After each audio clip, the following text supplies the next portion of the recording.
Welcome to PC Gaming Tech Summary. This is Gamer, and today I'm breaking down the real end-of-life situation for AMD's RX 9070 GRE, the non-XT, and the XT version. There's a lot of confusion online, so I'm sticking to verified facts and distributor behavior and real stock numbers across the US, UK, and Australia. Let's get into it. AMD has not made any public announcement saying the 9070 series is discontinued. AMD almost never announces end of life for gaming GPUs. They simply stop producing them and let distributors sell through remaining stock. So officially, the 9070 series is still active, but the market tells a very different story.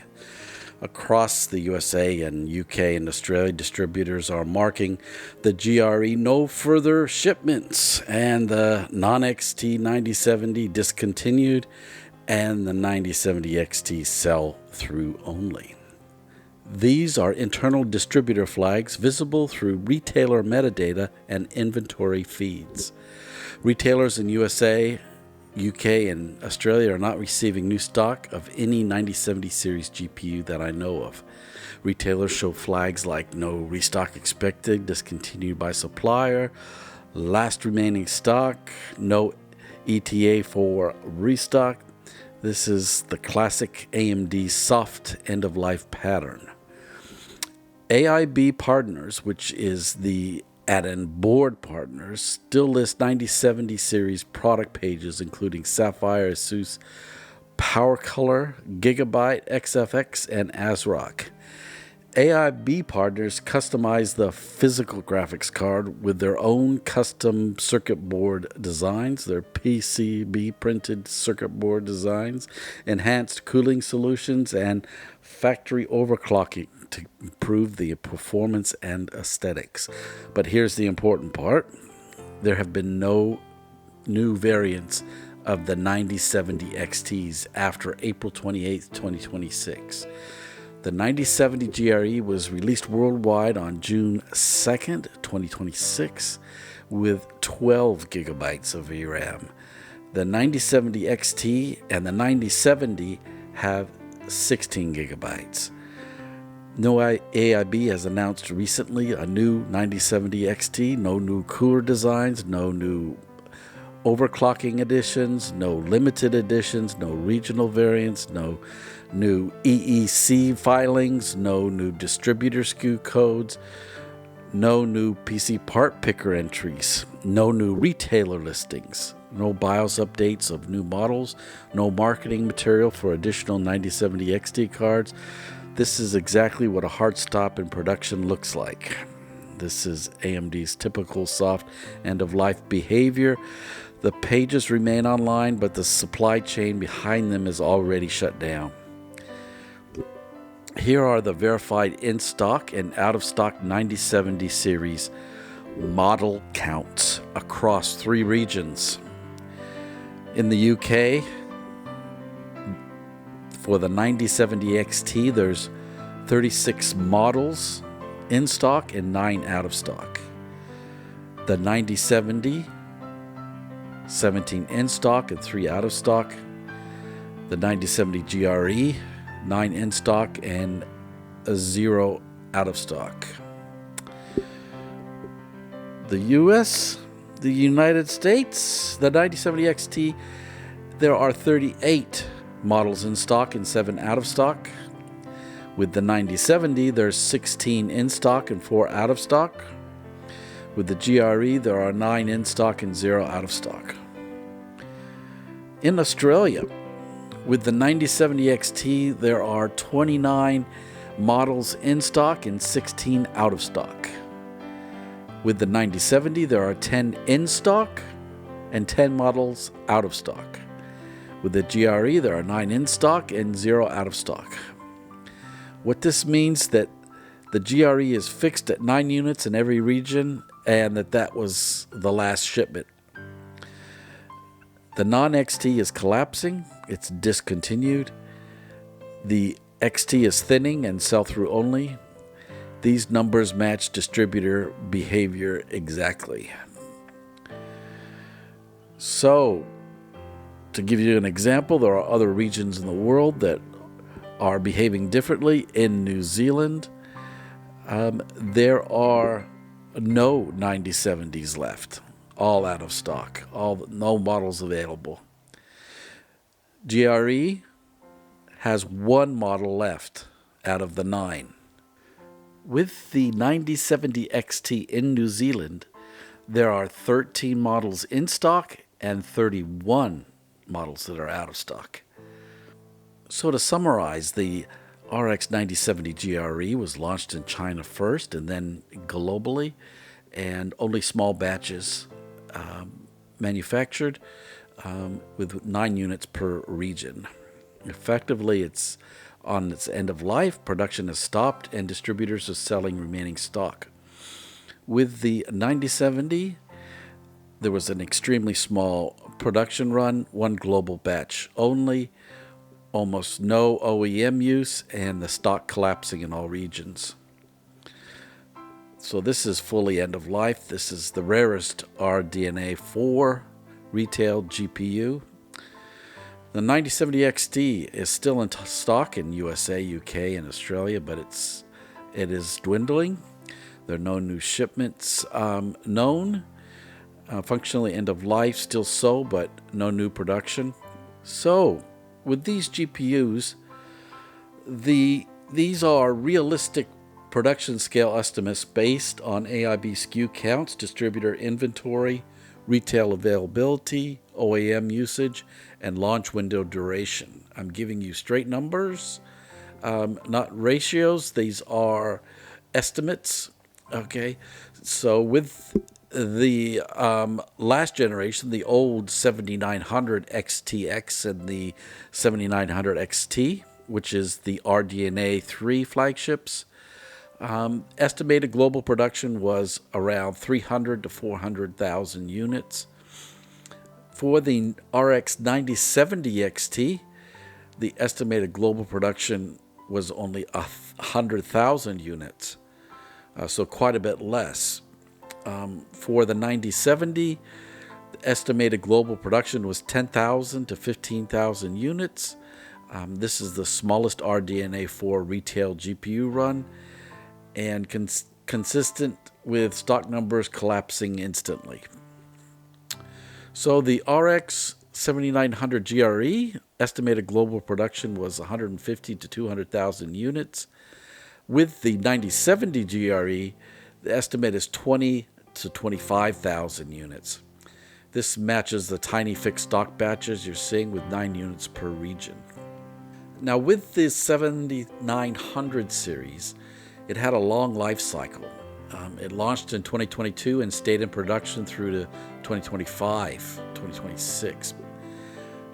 That's 3+ years of continuous manufacturing. By contrast, the 9070 series, the RDNA 4, had less than 1 year of production. There was no refreshed models, no second wave AIB design, no extended manufacturing window, short production window, and small inventory. OEMs bought huge quantities of 7900 GRE and 7900 XT.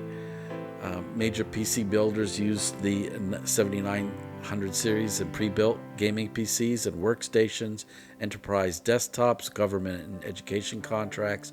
OEM demand alone can consume tens of thousands of units. The 9070 series had almost zero OEM adoption, so production stayed tiny. OEMs used workstation GPUs like the Radeon AI Pro R9700 and R9700S, which took priority. The 7900 series filled multiple market segments.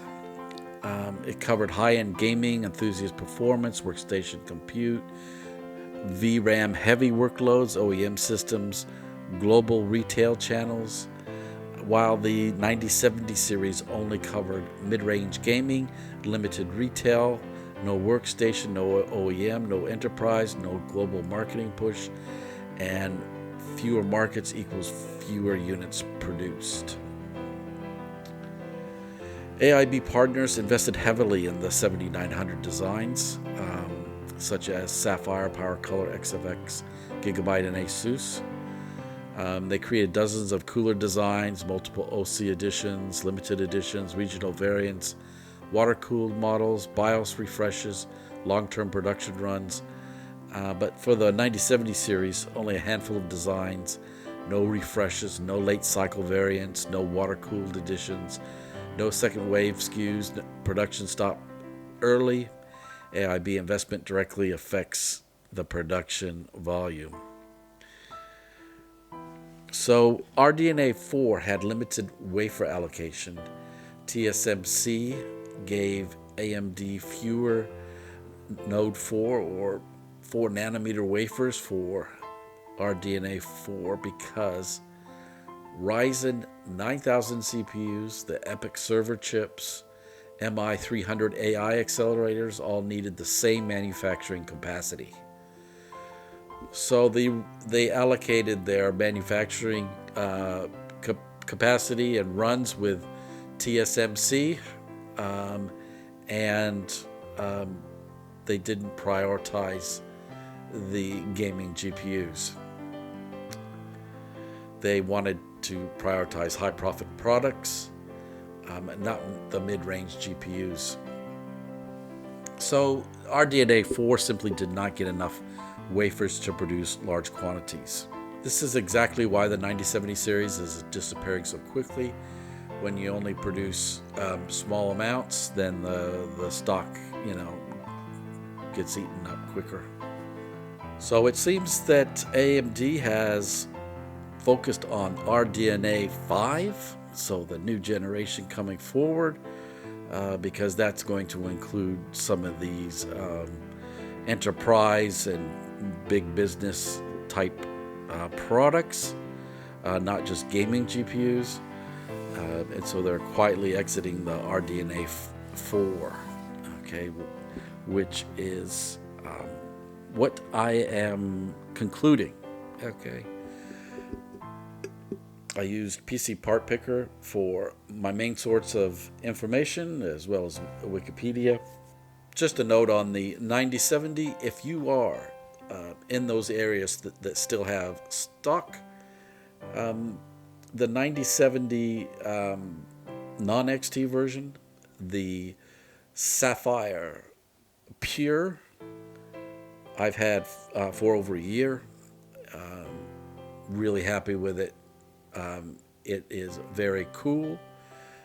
Here are some FurMark 2 benchmarks that I've done to show you some differences between this GPU and others. In fact, I've done a benchmark at 110% power, which it went up to maximum of 271 watts, and I did 100% power, and you can see a 11% difference going from stock to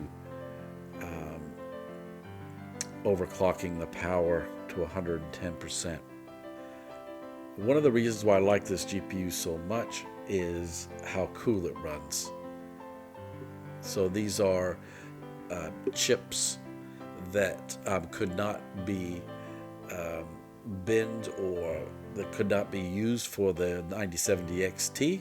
They couldn't hold the power like most of them. So about 10% of them were binned down into this series of the 9070. The manufacturing of the GPUs, the Sapphire and Asus, etc. With the Sapphire 9070, they've used the same exact cooler as they did with the XT. As far as I know, it's the same PCB, the same circuit board, and they are very high quality circuit boards with fuses on them. Not every company puts fuses on them, and it's very good safety on Sapphire's part to do that, to try and prevent any fires. So, and basically the whole board just burning out, So if you're thinking about moving up to a new GPU, and you're looking at the AMD and what they have to offer, I've switched from NVIDIA to AMD. I switched from the 3060 12 gigabyte, which I was able to use, doing quite a bit of 4K gaming, but more like at 60 FPS and reducing the settings, etc. Now I'm on the 9070, and I've got 120 hertz gaming TV and OLED, and it works great on that. I'm able to get most games at 120. And if you're not quite there, you can always, if you want, you can use the added frame generation that AMD has, which works just fine.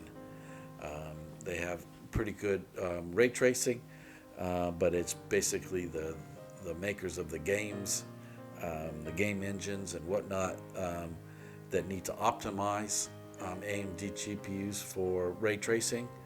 You can't put all the blame on the GPU itself. It's the people that need to optimize the games.